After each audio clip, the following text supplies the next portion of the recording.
Hi everyone! Magicians around the world are constantly upgrading their tricks, inventing and putting into practice the craziest ideas, and sometimes they even playing with death. And all are for the viewers. They want the show to absorb their attention completely. Deep in our minds we know that it's just an illusion. How could you stay calm in this madness? However, the desire of fame often makes magicians do really dangerous tricks, and sometimes they end very well. Today, we'll tell you about tricks and didn't went as intended. Let's get it on. Charles Rowan, also known as Ka the Mysterious, was a South African illusionist. His favorite trick was hanging straitjacket, escape it, and jump on a pile of broken glass. In 1930, Ka was doing a performance in Springfontein, Orange Free State, South Africa. He was doing a very dangerous trick. He had been tied with a straitjacket and had to escape from it while the car was going straight at him on 25 miles per hour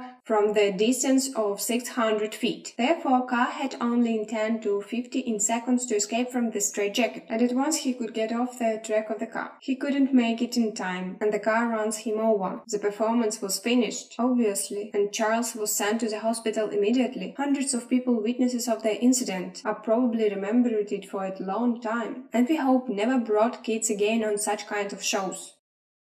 Benjamin Rucker. He used to perform under the name Black Herman. He is on a list. He died of national causes. The thing is, no one voted. Black Herman was the most prominent African-American magician in his time. He did his shows mostly for black audiences in the South due to segregation laws, but he was also very popular in other parts of the country. He was famous because of his favorite Burmese life trick. In it, he got buried underground for 3 whole days, and had no assistants to dug him out. After last successfully continuing performing, ironically, he had a heart attack during the show, and he died because of it. But no one believed it, because obviously they were sure it was a part of the show. His assistant even managed benefits from it, selling tickets to view Rucker's corpse at the funeral. Why didn't Joseph Gilbert Raisin de la Gnesta? You can call him simply Gnesta. His visit card was escaping barrels filled with some liquids. The trick was simple and elegant. The magician was enclosed in a water barrel and had to escape before suffocating. Unfortunately, in 1930, during the performance, he divided in a barrel of dent which was limited his movements, and as a result, Joseph couldn't open it and drowned. The incident has had a bizarre effect. Instead of being banned, or at least to restrict it somehow, the trick became very popular among viewers and magicians. That's another proof that the crowd loved death-defying entertainment.